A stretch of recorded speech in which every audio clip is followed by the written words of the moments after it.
나는 멍하니 식탁에 앉아 있었어요. 아이들이 씩씩거리며 밥숟가락을 부딪히는 소리가 유리잔을 긁는 것처럼 날카롭게 들렸어요. 정우는 말없이 밥을 먹었고 그의 젓가락은 조금도 떨리지 않았어요. 그가 평소보다 천천히 씹는 모습이 낯설었어요. 나는 계속 그 종이 생각만 했어요. 하얀 종이 위에 새겨져 있던 검은 글씨. 부적함. 단 4글자였는데 그 4글자가 내 12해를 갈기갈기 찢었어요. 정우는 그날 이후로 한마디도 하지 않았어요. 출근 준비도 퇴근 후 씻는 것도 양말을 벗어놓는 것도 다 평소처럼 했어요. 그런데 그의 침묵이 집 안의 공기를 얼려버렸어요. 나는 아이들 앞에서는 웃는 얼굴을 붙였지만 거울 속 내 입꼬리는 한 번도 올라가지 않았어요. 지우는 눈치 빠른 아이였어요. 밥을 먹다 말고 내 얼굴을 들여다보다가 조심스럽게 물었어요. 엄마 무슨 일 있어요? 그 물음이 너무 다정해서 오히려 가슴이 무너졌어요. 아니야. 엄마 괜찮아. 그렇게 말했는데 목이 메어 끝까지 나오지 않았어요. 아이는 고개를 갸웃거리더니 그냥 밥을 먹었어요. 그 순간 나는 아이에게까지 거짓말을 하고 있다는 죄책감이 폭포처럼 쏟아졌어요. 밤이 되면 정우는 늘 먼저 잠드는 척했어요. 숨소리는 고르고 일정했지만 내가 뒤척이면 아주 작게 움직이는 그의 어깨가 보였어요. 그는 자는 게 아니었어요. 나를 지켜보다가 나를 미워하다가 나를 증오하고 있을 거라고 생각했어요. 나는 이불 속에서 손가락을 꼭 쥐었어요. 내 손톱이 손바닥에 파고들어 피가 날 것처럼 아팠지만 아픔조차 나를 구원하지 않았어요. 그 순간순간마다 내가 왜 그렇게 살았는지, 왜 그 한순간의 열기에 내 인생을 걸었는지 끝없이 후회했어요. 그 열기는 오래전 사람이었어요. 현성. 26살에 내가 눈을 감으면 맨 먼저 떠오르는 사람이었어요. 그때 나는 바보처럼 사랑이 전부라고 믿었어요. 그의 웃음 하나에 내 하루가 빛났고 그의 한숨 하나에 세상이 무너지는 것 같았어요. 그와의 사랑은 너무 뜨거워서 결국 나를 태워버렸어요. 나는 그 불 위에 남은 재로 정우를 만났고 제 위에 집을 지었어요. 지금 와서 생각하면 당연했어요. 제 위에 지은 집은 결국 무너질 수밖에 없었다는 걸. 며칠 후 정우는 갑자기 퇴근 후 늦게까지 돌아오지 않았어요. 시계 바늘이 10시를 넘길 때까지 그는 나타나지 않았고 나는 현관만 멍하니 바라보다가 주저앉았어요. 그리고 휴대전화를 들었어요. 너무 오래 지운 번호였지만 손가락이 저절로 눌렀어요. 몇 번의 신호음 끝에 낮은 목소리가 들렸어요. 누구세요? 그 한마디에 심장이 미친 듯이 뛰었어요. 나야 서영이야. 잠시 침묵이 있었어요. 서영아. 그가 그렇게 내 이름을 불렀어요. 목소리가 너무 조심스러워서 너무 익숙해서 눈물이 터졌어요. 우리는 근처 병원 옆 카페에서 보기로 했어요. 겨우 도착했을 때 나는 온몸이 떨렸어요. 그가 먼저 와 있었고 앉자마자 내 얼굴을 오래 봤어요. 말없이 보던 그의 눈빛에 수천 개의 감정이 얽혀 있었어요. 그 눈빛을 보는 순간 나는 모든 방어가 무너졌어요. 잘 지냈어? 그가 물었어요. 나는 고개를 끄덕였지만 그 끄덕임은 거짓이었어요. 아니 하나도. 그렇게 말하자마자 눈물이 흘렀어요. 그는 내 손등을 잡았어요. 아주 살며시. 그 손길에 심장이 내려앉았어요. 그 순간 문득 내가 다시 살아나는 것 같았어요. 죽은 줄 알았던 감정이 깨어나는 것 같았어요. 그리고 동시에 무너지는 소리도 들렸어요. 나는 그 손을 뿌리쳐야 한다는 걸 알았어요. 하지만 뿌리지 않았어요. 너무 오랜만에 누군가의 손길에 숨이 쉬어졌어요. 현성은 내 손을 잡은 채 아무 말도 하지 않았고 나는 고개를 숙인 채 흐느꼈어요. 우리가 다시 사랑한다는 말은 하지 않았어요. 그저 같은 기억을 품고 있다는 것만으로도 숨이 막힐 만큼 벅찼어요. 밖으로 나왔을 때 밤 공기가 살갗을 파고들었어요. 병원 불빛이 뒤로 멀어지고 골목 어귀에서 그가 걸음을 멈췄어요. 집에 같이 갈까? 그 한마디가 내 안쪽을 흔들었어요. 나는 잠시 숨을 멈추었다가 아주 작게 고개를 끄덕였어요. 그가 천천히 내 손목을 감싸 쥐었고 그의 손바닥에서 전해지는 열이 심장을 찔렀어요. 한동안 아무 말도 없이 걸었어요. 서로가 무너질 걸 알면서도 발을 옮기고 있었어요. 그의 방은 오래된 나무 냄새가 났어요. 문이 닫히자마자 고요가 우리를 삼켰어요. 그는 조심스럽게 내 머리카락을 넘겨주었고 나도 모르게 숨을 삼켰어요.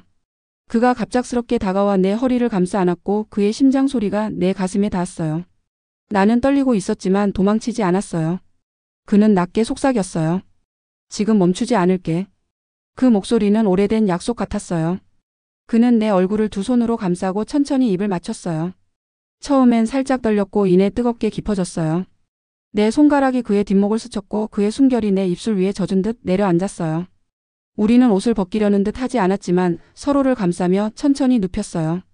이성도 죄책감도 그 순간만큼은 모두 잠들어 있었어요. 그의 손끝이 내 허리를 따라 조심스럽게 흘렀고 내 몸이 작게 떨렸어요.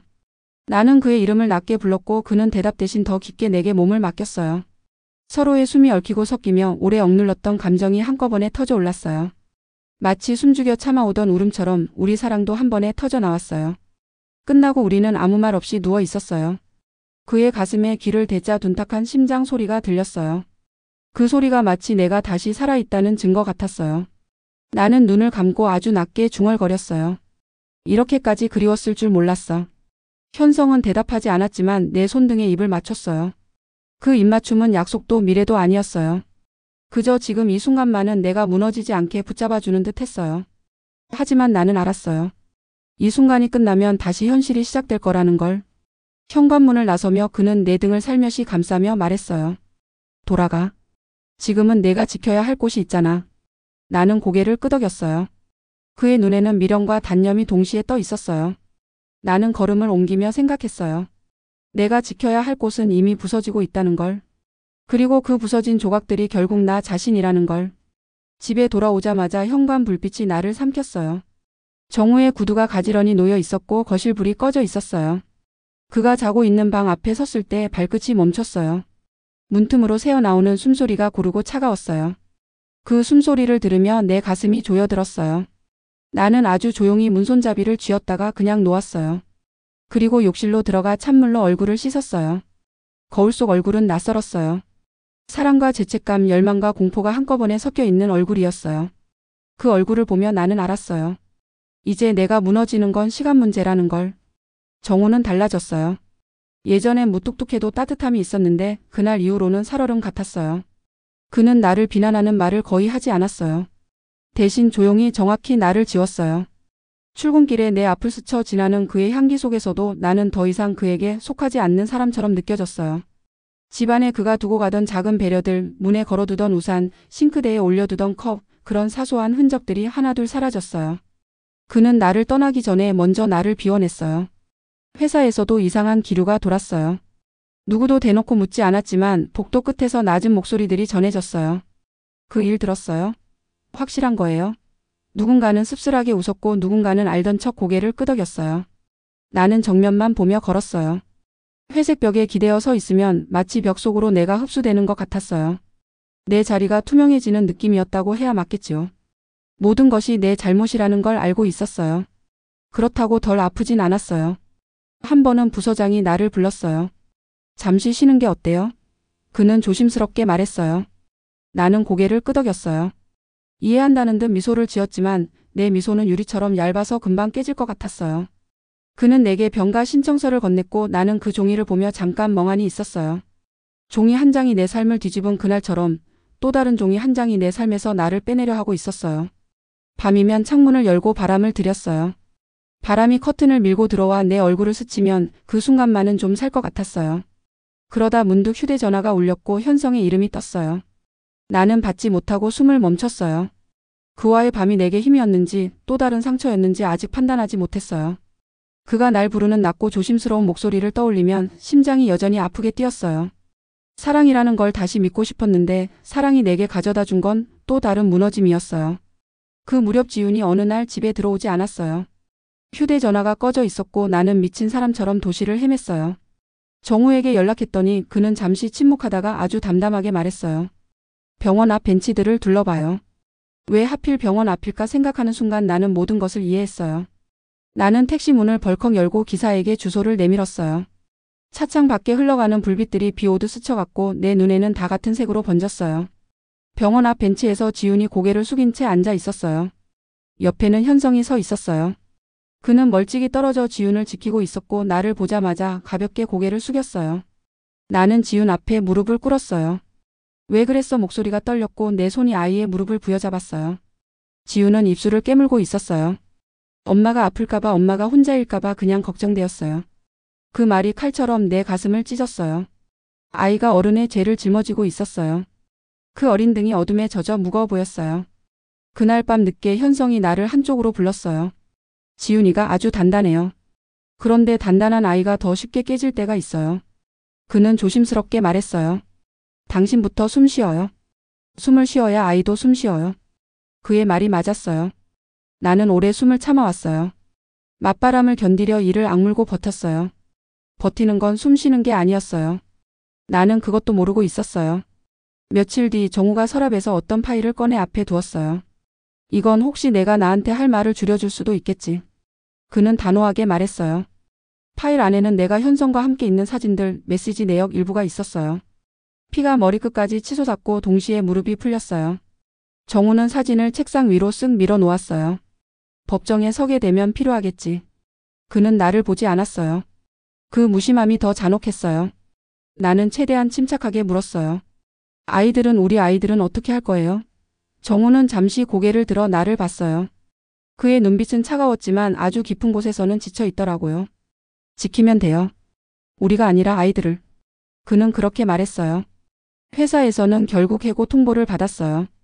공식 사유는 인력 조정이었지만 나는 알았어요. 모두가 알았어요. 회색 복도를 비치는 형광등 불빛 아래 이별 서류를 들고 터벅터벅 걸어 나오는데 갑자기 눈앞이 희청였어요. 그때 누군가 내 팔을 잡아 세웠어요. 정우의 부서 후배 수진이었어요. 그녀는 내게 물 한 병을 건네며 낮게 말했어요. 죄송해요. 이 말이 위로가 될지 모르겠는데 저는 선배를 좋아했어요. 오래전부터요. 나는 잠깐 그녀를 바라봤어요. 그녀의 눈빛은 맑고 단단했어요. 질투가 올라오기 전 아주 짧은 순간 이상하게 안도가 스쳤어요. 정우가 나를 잃고 아무도 사랑하지 못하면 어쩌나 하는 바보 같은 걱정을 한 적이 있었거든요. 나는 고개를 끄덕였어요. 고마워요. 물 잘 마실게요. 그 짧은 말을 하고도 한참을 숨이 가빴어요. 집으로 돌아오는 길, 길모퉁이 가로등 아래 서 있으니 현성에게서 메시지가 왔어요. 잠시만 내 앞에서 울어줄래요? 지금만. 그 한 줄 문장이 이상하게 내 발목을 붙잡았어요. 나는 오래 망설였고 결국 조용히 그가 알려준 골목으로 걸음을 옮겼어요. 골목은 따뜻한 빛이 떨어지는 작은 등 하나의 의지에 서 있었어요. 그는 내게 가까이 다가와 말없이 손수건을 건넸어요. 나는 그 손수건을 쥐고 한동안 서 있었어요. 말이 필요 없었어요. 숨들이 오래 부서진 유리처럼 반짝였어요. 우리는 조심스럽게 손을 맞잡고 살며시 이마를 포개었어요. 그의 따뜻한 숨결이 내 이마를 지나가며 내려앉았어요. 가슴팍이 부딪히는 격렬함 대신 서로의 맥박을 천천히 맞추는 시간이었어요. 긴 포옹이 이어졌고 그 속에서 나는 겨우 짧게 잠들었다 깨어난 사람처럼 느꼈어요. 그는 내 귀 가까이에 낮게 속삭였어요. 무너지지 말아요. 내가 옆에서 받을게요. 그 말이 정답도 구원도 아니었지만 그 밤에 나는 그 말에 기대어 다시 걸을 힘을 얻었어요. 하지만 현실은 언제나 뒤늦게 더 큰 파도였어요. 정우가 변호사와 상담을 시작했고 그 뒤로 집안에 차가운 서류철들이 하나둘 들어왔어요. 법 증거 양육 재산. 단어들이 돌처럼 무겁게 책상 위에 놓였어요. 나는 법률 용어를 전부 이해하지 못했지만 하나만은 분명히 알았어요. 아이들이 한가운데 서 있다는 사실을요. 그게 숨이 막혔어요. 내가 보호해야 할 아이들이 내가 벌인 싸움의 조각들로 찔리고 있었어요. 지우는 밤마다 내 방에 와서 내 손을 잡았어요. 엄마 우리 같이 자요. 그 말이 간절했어요. 나는 아이를 품 안에 끌어안고 등을 토닥였어요. 아이의 몸에서 희미한 비누향이 났어요. 나는 코끝이 시큰해져서 눈을 감았어요. 아이가 내 품에서 잠들면 나는 아이 머리 위에 아주 조심스러운 입맞춤을 남겼어요. 그건 나를 벌주는 의식 같기도 나를 살려내는 의식 같기도 했어요. 며칠 뒤 정우와 마주 앉아 서류에 서명하는 날이 왔어요. 도장 잉크가 종이에 찍히는 소리가 유난히 크게 들렸어요. 작은 소리가 폭발처럼 내 안에서 울렸어요. 정우는 사인을 마치고 펜을 내려놓으며 말했다가 멈췄어요. 한참 동안 입술을 달싹거리다 결국 아주 낮게 말했어요. 아이들 앞에서만은 서로 덜 아프게 하자. 나는 고개를 끄덕였어요. 그 말은 처방전 같았고 처방전은 늘 아픈 사람에게 주어지는 법이었어요. 나는 그날 집에 돌아와 오랫동안 씻었어요. 뜨거운 물이 어깨를 흘러내렸어요. 물줄기 소리 속에서 현성의 손수건을 꼭 쥐고 서 있었어요. 그 손수건은 아직 따뜻했어요. 나는 거울 속의 나에게 아주 조용히 말했어요. 버티자. 숨 쉬자. 그리고 아이들. 내 목소리는 마르고 갈라졌지만 아직 남아 있었어요. 아주 작게라도 남아 있었어요. 정우는 더 이상 숨기지 않았어요. 그의 복수는 조용하지 않았고 아주 노골적이었어요. 회사 사람들에게 흘려놓은 소문은 어느새 커다란 파도처럼 나를 덮쳤어요.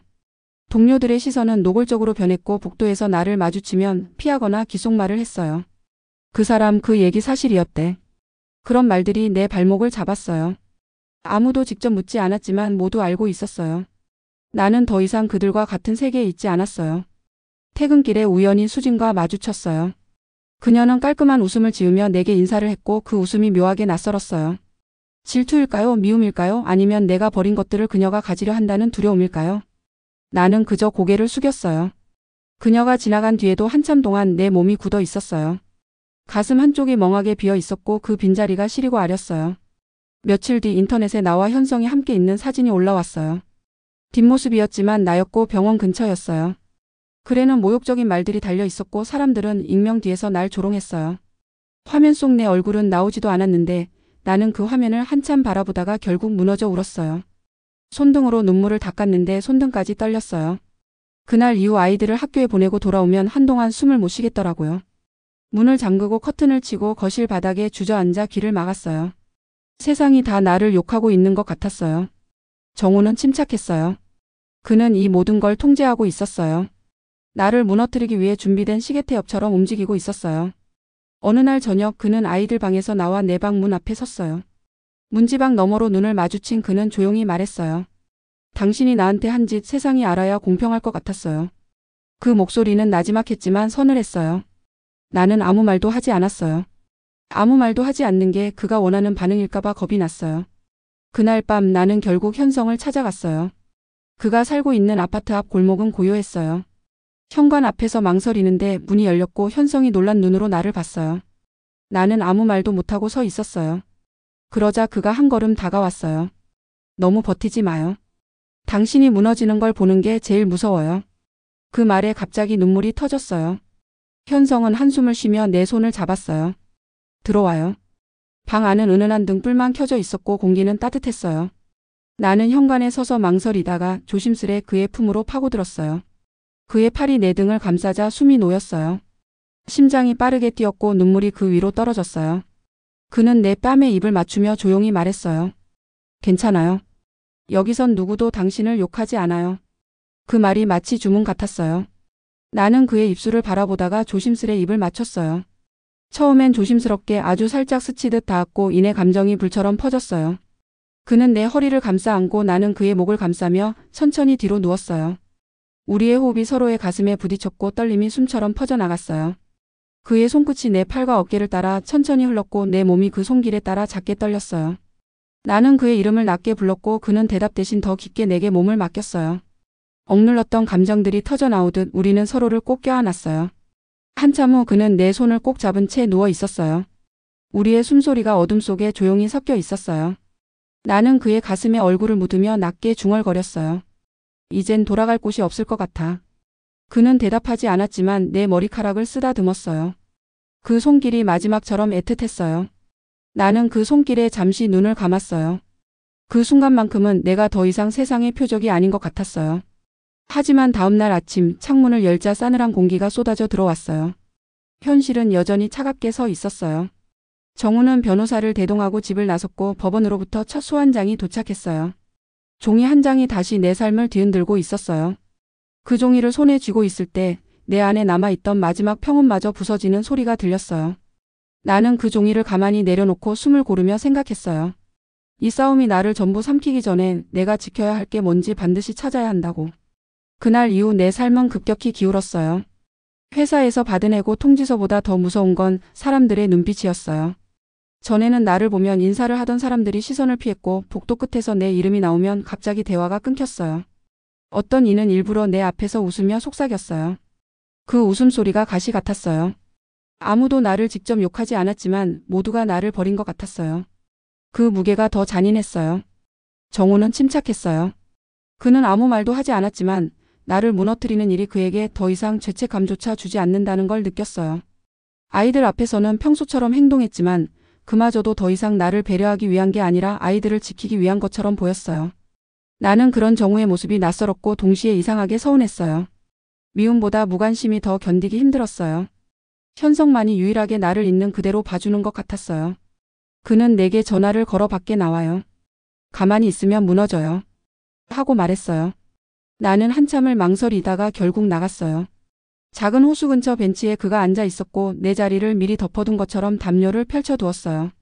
나는 그 옆에 앉자마자 눈물이 터졌어요. 그는 아무 말도 하지 않았어요. 그저 내 어깨를 감싸 안았어요. 그의 품은 조용했어요. 숨소리만 들렸고 그 숨소리가 마치 아직 살아있잖아 하고 말해주는 것 같았어요. 한참을 그렇게 있다가 그가 내 손을 잡고 천천히 말했어요. 내가 옆에 있을게요. 지금은 그 말밖에 못하겠어요. 나는 눈물이 고인 채로 웃었어요. 그 말이면 돼요. 그는 나를 바라보다가 아주 조심스럽게 내 볼에 입을 맞췄어요. 나는 놀라서 숨을 들이켰지만 피하지 않았어요. 오히려 그의 옷깃을 잡고 천천히 가까이 다가갔어요. 우리는 조심스럽게 입술을 맞췄어요. 처음엔 부드럽게 이마와 코끝이 닿을 만큼 가까이 붙어 숨을 섞었어요. 그가 내 등을 감싸 안았고 나는 그의 목에 팔을 걸었어요.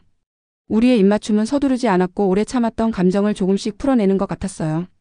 그의 손끝이 내 팔을 따라 천천히 미끄러졌고 내 몸이 작게 떨렸어요. 우리는 담요 위에 나란히 누웠고 그의 심장이 내 가슴에 닿았어요. 숨소리가 서로의 귓가에 부딪히며 퍼졌어요. 그 밤 우리는 말없이 서로를 꼭 껴안았어요. 뜨겁기보다 애틋했어요. 하지만 그 애틋함은 오래가지 않았어요. 다음 날 아침 휴대전화가 쉴 새 없이 울렸어요. 뉴스를 켜자 내 이름과 병원의 이름 그리고 불륜이라는 단어가 함께 화면에 떠 있었어요. 얼굴은 흐릿했지만 내 사진이었고 사람들은 내가 누구인지 정확히 알고 있었어요.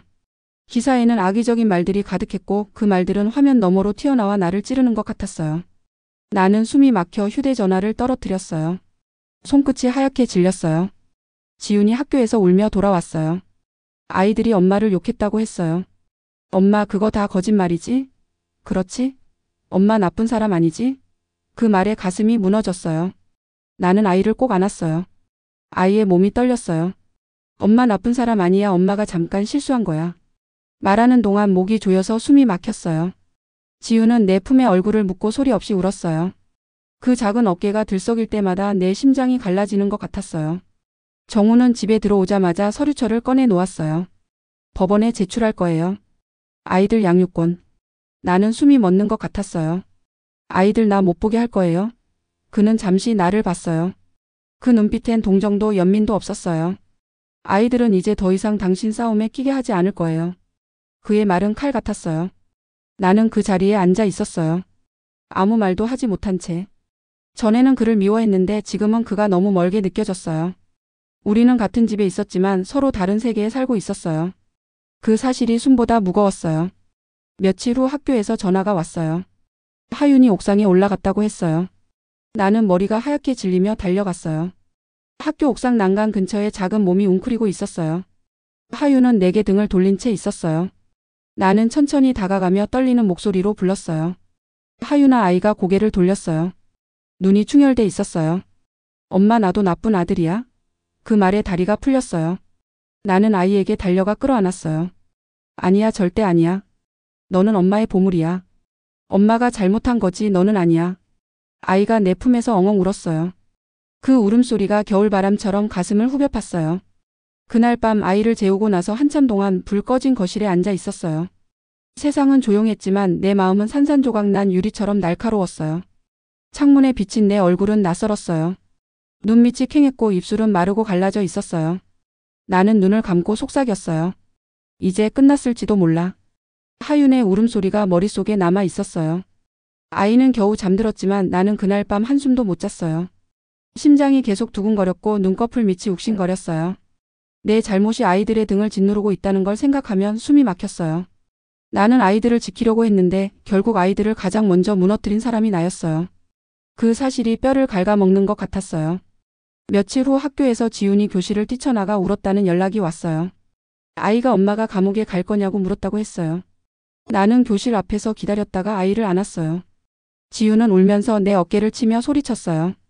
엄마 왜 그러고 살아 왜 우리까지 망치게 해. 그 말이 날 찢었어요. 나는 아이의 뺨을 두 손으로 감싸며 말했어요. 미안해 엄마가 잘못했어 진짜 잘못했어. 내 목소리가 부서진 유리처럼 떨렸어요. 집에 돌아오니 현관 앞에 낯선 사람들이 서 있었어요. 손에 카메라를 들고 있었고 나를 보자마자 플래시가 번쩍였어요. 나는 얼굴을 가리고 문 안으로 들어왔어요. 문이 닫히자마자 다리에 힘이 풀려 주저앉았어요. 심장이 귀 옆에서 요란하게 뛰었고 숨이 제대로 쉬어지지 않았어요. 세상 전체가 나를 향해 돌을 던지고 있는 것 같았어요. 정우는 그날 밤 아주 늦게 들어왔어요. 그는 술에 취해 있었지만 얼굴은 차갑게 굳어 있었어요. 그는 나를 보지 않고 소파에 앉아 넥타이를 풀며 말했어요. 수진이 곧 나가게 될 거예요. 나랑 같이. 나는 그 말을 한참 이해하지 못했어요. 머릿속에 소음이 가득 찼어요. 같이? 내 목소리가 갈라졌어요. 정우는 나를 보며 조용히 고개를 끄덕였어요. 그 순간 가슴 깊은 곳에서 뭔가 무너져 내렸어요. 질투일까 슬픔일까 아니면 내가 완전히 버려졌다는 실감일까? 감정이 한꺼번에 밀려와 숨이 막혔어요. 나는 무작정 집을 나왔어요. 발이 이끄는 대로 걷다가 어느새 현성의 아파트 앞에 서 있었어요.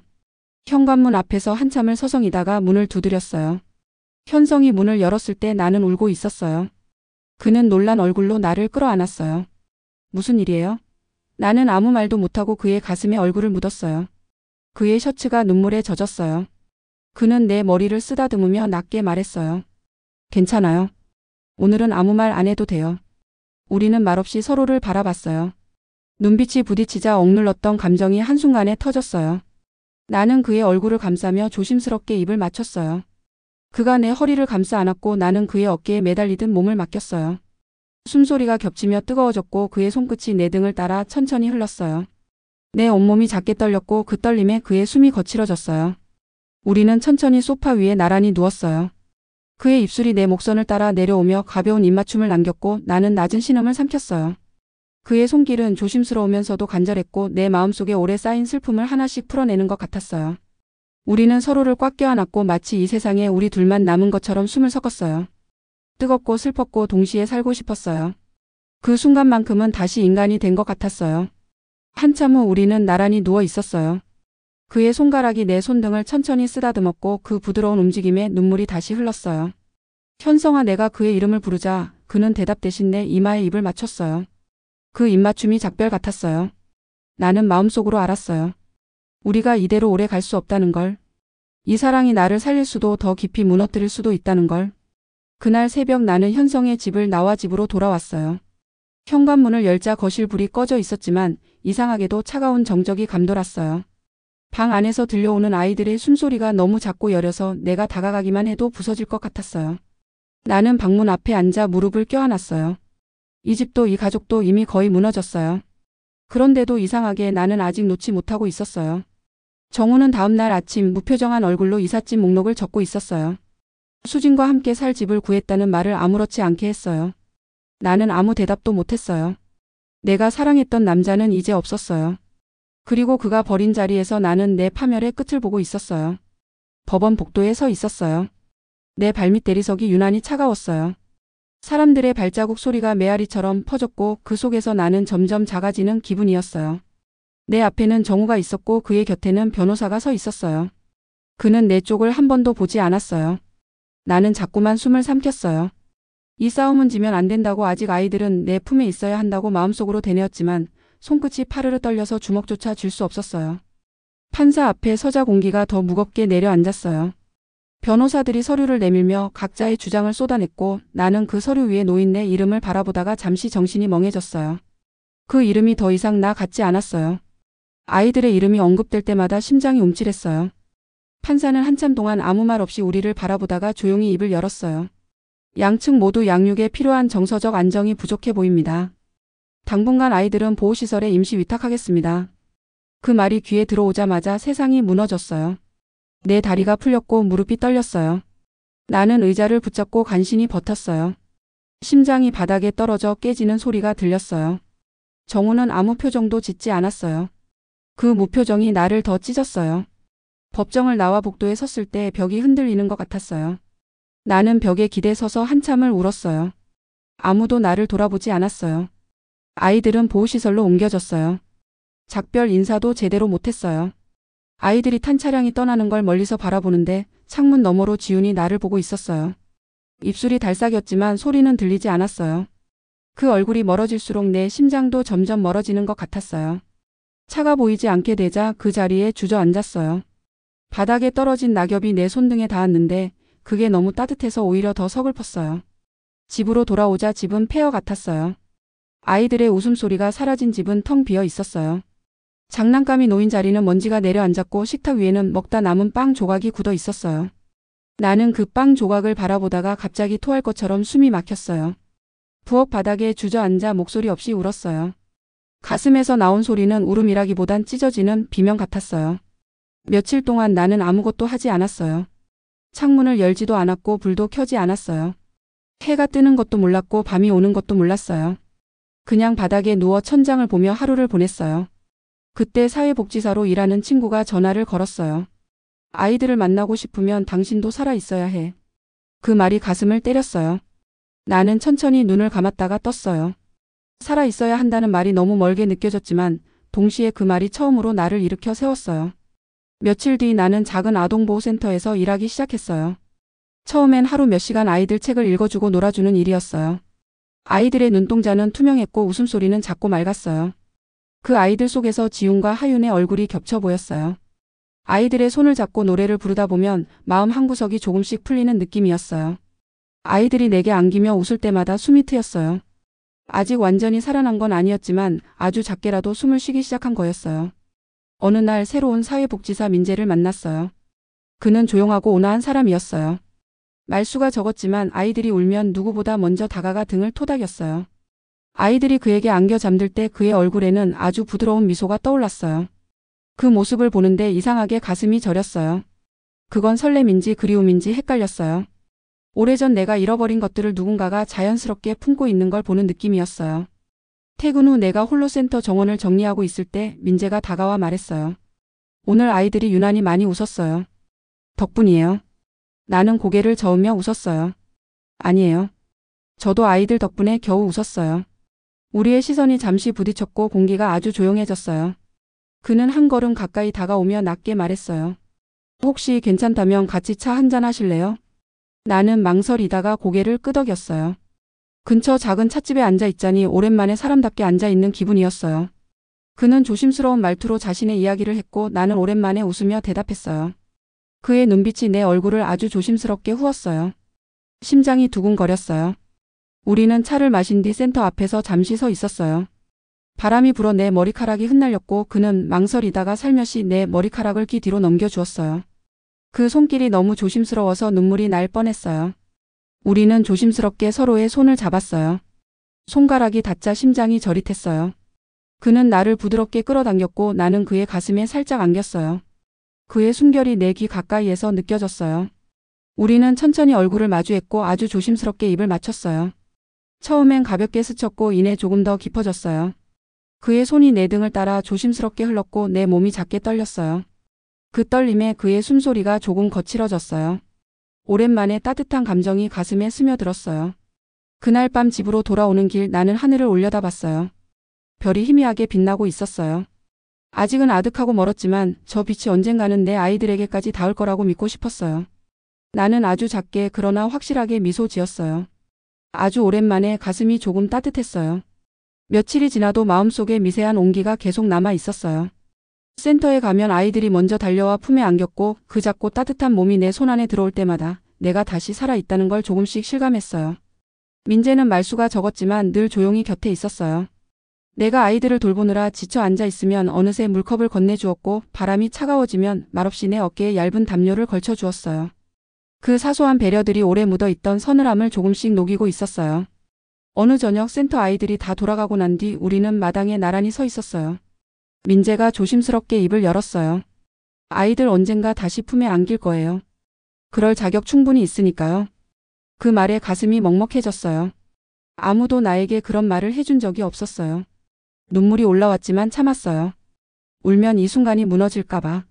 나는 낮은 목소리로 대답했어요. 고마워요. 그 말 지금 꼭 필요했어요. 민재는 잠시 날 바라보다가 아주 천천히 한 걸음 다가왔어요. 그의 그림자가 내 발끝 위로 겹쳤고 그가 낮게 말했어요. 지금 안아줘도 될까요? 나는 대답 대신 고개를 끄덕였어요. 그의 팔이 내 어깨를 감싸 안았고 나는 그의 가슴에 얼굴을 묻었어요. 그의 심장 소리가 고르고 따뜻했어요. 그 소리에 내 심장도 천천히 박자를 맞췄어요. 그의 손끝이 내 등을 천천히 쓸며 내려갔고 오랜만에 긴장이 풀리듯 한숨이 새어나왔어요. 우리는 아주 조심스럽게 얼굴을 마주 봤어요. 숨이 얽혔고 그의 눈빛에는 확신이 담겨 있었어요. 나는 작게 숨을 들이켰고 그가 천천히 내 입술에 입을 맞췄어요. 처음엔 조심스러웠지만 이내 감정이 조금씩 번졌어요. 그의 손이 내 허리를 따라 조심스럽게 흘렀고 내 몸이 작게 떨렸어요. 나는 그의 목을 감싸 안으며 조금 더 가까이 몸을 기댔어요. 우리의 호흡이 겹치며 뜨거워졌고 그 뜨거움 속에서 오래 굳어있던 마음이 살며시 녹아내렸어요. 우리는 천천히 서로를 꼭 껴안았고 말없이 한참을 서 있었어요. 그는 내 머리카락에 입을 맞추며 낮게 속삭였어요. 이제는 스스로를 너무 미워하지 말아요. 그 말이 가슴 깊이 스며들었어요. 나는 그의 품 안에서 조용히 눈을 감았어요. 그 순간만큼은 세상도 죄책감도 고통도 모두 멀어졌어요. 오랜만에 인간 같았어요. 며칠 뒤 정우가 아이들을 돌보고 있다는 소식이 들려왔어요. 수진과 함께 산다고 했어요. 그 말에 심장이 잠시 쿡 찔렸어요. 질투라기보다 내가 잃어버린 것들을 누군가가 갖고 있다는 실감이었어요. 이상하게도 미움은 들지 않았어요. 다만 마음 한쪽이 아주 조용히 시렸어요. 나는 그저 사진첩 속 아이들의 웃는 얼굴을 오래 바라봤어요. 그리고 생각했어요. 지금은 누구의 곁에 있든 아이들이 웃고 있다면 그게 제일 중요하다고. 센터에서의 하루가 끝날 무렵 민재가 내게 작은 봉투를 건넸어요. 지훈이 생일이 곧이죠? 보호시설에 요청하면 면회 허가가 나올 수도 있어요.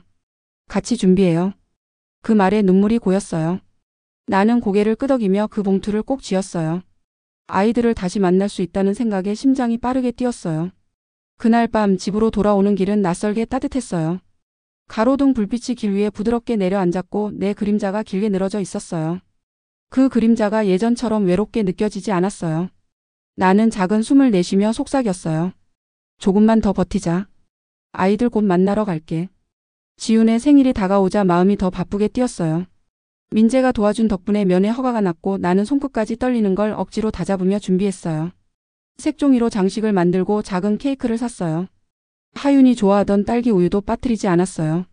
보호시설에 들어서는 순간 긴장과 설렘이 한꺼번에 몰려와 심장이 미친 듯 뛰었어요.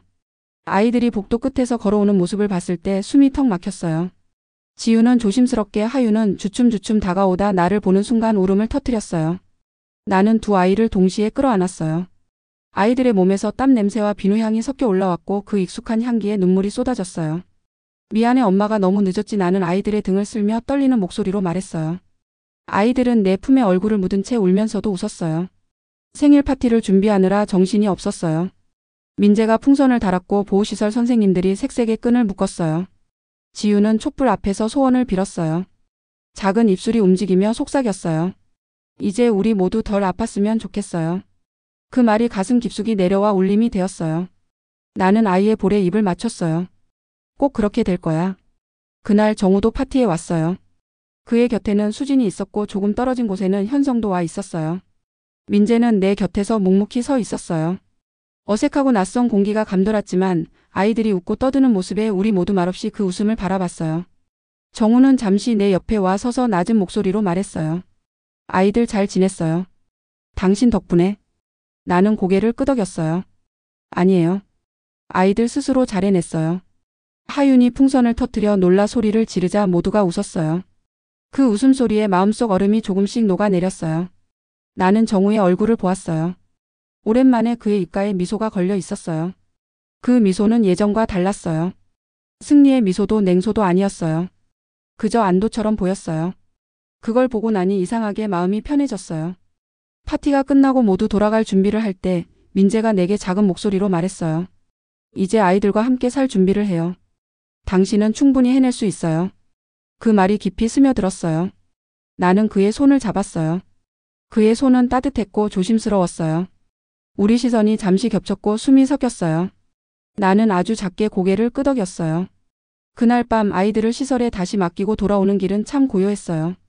바람이 불어오는데 마음이 이상하게 뜨겁게 달아 있었어요. 집에 도착하자 민재가 먼저 와 있었어요.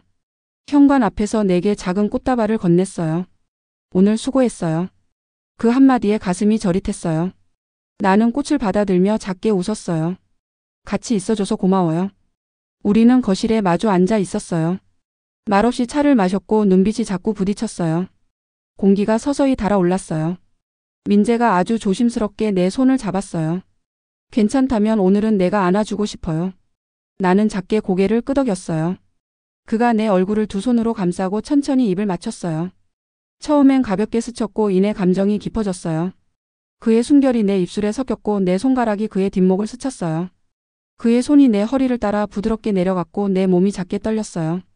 우리는 천천히 서로를 꼭 껴안았고 조심스럽게 소파 위에 몸을 기댔어요. 그의 가슴이 내 심장에 닿았고 두근거림이 얽혀 하나가 되는 것 같았어요. 그의 손길은 서두르지 않았고 내 마음을 어루만지듯 천천히 흘렀어요. 내 몸이 열기로 물들어가는 동안 마음 한구석에 쌓였던 두려움과 외로움이 천천히 풀어져 나갔어요. 나는 그의 이름을 낮게 불렀고 그는 대답 대신 내 이마에 입을 맞췄어요. 그 순간 눈물이 맺혔어요. 이건 죄도 도피도 아닌 다시 살아보려는 마음 같았어요. 민재의 품에 안겨 있을 때 심장이 천천히 내려앉았어요. 그의 손길은 아주 조심스러웠고 내 몸은 작게 떨렸지만 그 떨림은 두려움이 아니라 오래 참았던 안도의 떨림이었어요. 그는 내 눈을 바라보며 낮게 속삭였어요. 당신 정말 잘 견뎌냈어요. 그 말이 심장을 파고들었어요. 나는 눈을 감고 그의 가슴에 얼굴을 묻었어요. 그의 심장 소리가 고르고 따뜻했어요. 그 소리에 내 눈물이 조용히 떨어졌어요. 우리는 오래도록 말없이 서로를 껴안았고 그 밤은 뜨겁기보다 단단했어요. 불처럼 타오르기보다 꺼지지 않는 등불처럼 은은했어요. 며칠 뒤 아이들을 다시 집으로 데려오는 날이 되었어요. 지우는 내 손을 꼭 잡고 있었고 하유는 두 눈을 반짝이며 집안을 둘러봤어요. 집안 곳곳에 먼지가 내려앉아 있었지만 아이들이 웃으며 뛰노는 모습만으로 집이 다시 숨을 쉬는 것 같았어요. 나는 아이들 뒤에서 한참을 바라보다가 눈물이 고였어요. 이 집이 다시 살아났다는 걸 그 웃음이 증명하고 있었어요. 저녁 무렵 문이 두드려졌어요. 정우였어요. 그는 조심스러운 얼굴로 들어왔어요. 아이들은 그를 보자 환하게 웃으며 달려갔고 정우는 아이들을 꼭 안았어요. 그리고 잠시 나를 바라보다가 천천히 다가와 말했어요. 미안했어요. 나는 아이들만 지키겠다고 생각했는데 결국 다 부쉈던 것 같아요. 그의 목소리는 낮고 떨렸어요. 나는 잠시 그를 바라보다가 고개를 끄덕였어요. 나도 미안했어요. 나도 다 부쉈어요. 그 말이 입술에서 떨어지는 순간 묘하게 가벼워졌어요. 정우는 잠시 머뭇거리다 내 손등을 가볍게 쥐었다가 놓았어요. 그 손길은 미련이 아니라 작별처럼 느껴졌어요. 그는 아이들 머리를 쓰다듬고 일어나며 말했어요. 가끔 들를게요. 가족으로서. 나는 고개를 끄덕였어요. 그 말이 고맙고 슬펐고 편안했어요. 정우는 현관문을 닫고 나갔고 나는 한참 동안 그 닫힌 문을 바라봤어요. 미움도 사랑도 원망도 이제 그 문 밖에 남겨진 것 같았어요. 며칠 뒤 아이들과 함께한 저녁 식사 자리에서 지훈이 말했다가 멈췄어요. 엄마, 우리 이제 예전처럼 되는 거야? 나는 숟가락을 내려놓고 아이를 바라봤어요. 아니, 예전처럼은 안 될 거야. 대신 지금보다 조금 더 괜찮아질 거야. 지훈은 잠시 생각하다가 미소 지었어요. 그럼 됐어. 그 말에 가슴이 따뜻해졌어요. 민재는 아이들과 자연스럽게 가까워졌어요. 그는 하윤에게 숙제를 봐주며 웃었고 지훈의 머리카락을 묶어주며 멋지다라고 말했어요. 아이들이 그의 품에 안겨 깔깔 웃는 모습을 보는데 가슴 한켠이 벅차 올랐어요. 나는 그 모습을 바라보다가 민재의 시선과 마주쳤고 우리는 서로 조용히 미소 지었어요. 그 순간 마음속 깊은 곳에서 뭔가가 조용히 놓였어요. 밤이 깊어 아이들이 잠든 후 나는 베란다에 서 있었어요. 창밖에 별빛이 흐리고 희미했지만 이상하게도 아주 선명하게 보였어요. 민재가 뒤에서 조용히 다가와 내 어깨를 감싸 안았어요. 그의 가슴에 등을 기댔을 때 따뜻한 숨결이 내 귀에 닿았어요. 나는 그의 손등 위에 손을 포개며 조용히 말했어요. 이제 무너지지 않을게요. 민재가 낮게 웃으며 대답했어요. 이제는 같이 버틸 수 있잖아요. 나는 천천히 고개를 돌려 그를 바라봤어요. 그의 눈빛은 고요했지만 깊었어요. 우리는 말없이 서로를 바라보다가 조심스럽게 입을 맞췄어요. 그 입맞춤은 불같지 않았지만 오래 꺼지지 않을 불씨처럼 따뜻했어요. 그의 품에 안겨 있으니 마치 겨울 끝에 봄이 들어오는 것 같았어요. 창밖에서 봄바람이 커튼을 스쳤어요. 아이들의 방에서 들려오는 고른 숨소리가 집안을 채웠고 그 숨소리가 내 가슴 깊이 스며들었어요. 나는 눈을 감으며 아주 조용히 속삭였어요. 이제는 우리가 진짜 가족이야.